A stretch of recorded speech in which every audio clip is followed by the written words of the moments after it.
Matius pasal 6. Hal memberi sedekah. Ingatlah, jangan kamu melakukan kewajiban agamamu di hadapan orang, supaya dilihat mereka. Karena jika demikian, kamu tidak beroleh upah dari Bapamu yang di surga.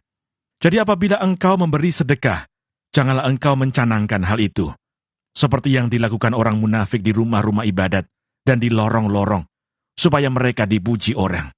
Aku berkata kepadamu, sesungguhnya mereka sudah mendapat upahnya. Tetapi jika engkau memberi sedekah, janganlah diketahui tangan kirimu apa yang diperbuat tangan kananmu. Hendaklah sedekahmu itu diberikan dengan tersembunyi, maka Bapamu yang melihat yang tersembunyi akan membalasnya kepadamu. Hal berdoa. Dan apabila kamu berdoa, janganlah berdoa seperti orang munafik. Mereka suka mengucapkan doanya dengan berdiri dalam rumah-rumah ibadat dan pada tikungan-tikungan jalan raya, supaya mereka dilihat orang. Aku berkata kepadamu, sesungguhnya mereka sudah mendapat upahnya. Tetapi jika engkau berdoa, masuklah ke dalam kamarmu, tutuplah pintu, dan berdoalah kepada Bapamu yang ada di tempat tersembunyi. Maka Bapamu yang melihat yang tersembunyi akan membalasnya kepadamu. Lagi pula dalam doamu itu janganlah kamu bertele-tele, seperti kebiasaan orang yang tidak mengenal Allah. Mereka menyangka bahwa karena banyaknya kata-kata doanya akan dikabulkan. Jadi janganlah kamu seperti mereka, karena Bapamu mengetahui apa yang kamu perlukan sebelum kamu minta kepadanya. Karena itu berdoalah demikian, Bapa kami yang di surga, dikuduskanlah namamu, datanglah kerajaanmu, jadilah kehendakmu, di bumi seperti di surga. Berikanlah kami pada hari ini makanan kami yang secukupnya, dan ampunilah kami akan kesalahan kami, seperti kami juga mengampuni orang yang bersalah kepada kami.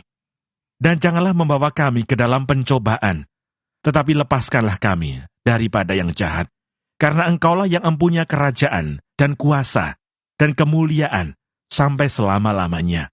Amin. Karena jikalau kamu mengampuni kesalahan orang, Bapamu yang di surga akan mengampuni kamu juga. Tetapi jikalau kamu tidak mengampuni orang, Bapamu juga tidak akan mengampuni kesalahanmu. Hal berpuasa. Dan apabila kamu berpuasa, janganlah muram mukamu seperti orang munafik.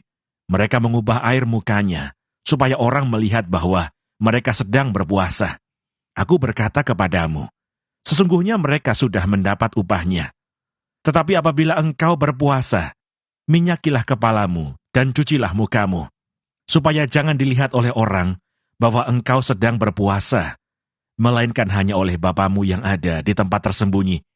Maka Bapamu yang melihat yang tersembunyi akan membalasnya kepadamu. Hal mengumpulkan harta. Janganlah kamu mengumpulkan harta di bumi.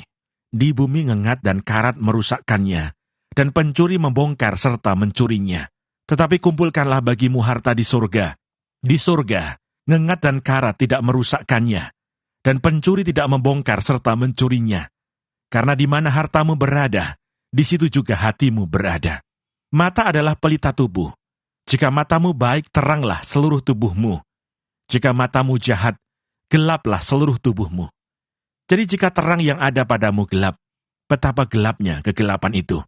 Tak seorang pun dapat mengabdi kepada dua tuan. Karena jika demikian, ia akan membenci yang seorang dan mengasihi yang lain. Atau ia akan setia kepada seorang dan tidak mengindahkan yang lain. Kamu tidak dapat mengabdi kepada Allah dan kepada Mamon. Hal kekhawatiran. Karena itu aku berkata kepadamu, janganlah khawatir akan hidupmu, akan apa yang hendak kamu makan atau minum. Dan janganlah khawatir pula akan tubuhmu, akan apa yang hendak kamu pakai. Bukankah hidup itu lebih penting daripada makanan, dan tubuh itu lebih penting daripada pakaian? Pandanglah burung-burung di langit yang tidak menabur, dan tidak menuai, dan tidak mengumpulkan bekal dalam lumbung, namun diberi makan oleh Bapamu yang di surga. Bukankah kamu jauh melebihi burung-burung itu? Siapakah di antara kamu yang karena kekhawatirannya dapat menambahkan sehasta saja pada jalan hidupnya? Dan mengapa kamu khawatir akan pakaian? Perhatikanlah bunga bagong di ladang, yang tumbuh tanpa bekerja dan tanpa memintal. Namun aku berkata kepadamu, Salomo dalam segala kemegahannya pun tidak berpakaian seindah salah satu dari bunga itu. Jadi jika demikian Allah mendandani rumput di ladang, yang hari ini ada dan besok dibuang ke dalam api, tidakkah Ia akan terlebih lagi mendandani kamu, hai orang yang kurang percaya? Sebab itu, janganlah kamu khawatir dan berkata, apakah yang akan kami makan? Apakah yang akan kami minum? Apakah yang akan kami pakai? Semua itu dicari bangsa-bangsa yang tidak mengenal Allah. Akan tetapi Bapamu yang di sorga tahu bahwa kamu memerlukan semuanya itu. Tetapi carilah dahulu kerajaan Allah dan kebenarannya, maka semuanya itu akan ditambahkan kepadamu. Sebab itu, janganlah kamu khawatir akan hari besok, karena hari besok mempunyai kesusahannya sendiri. Kesusahan sehari cukuplah untuk sehari.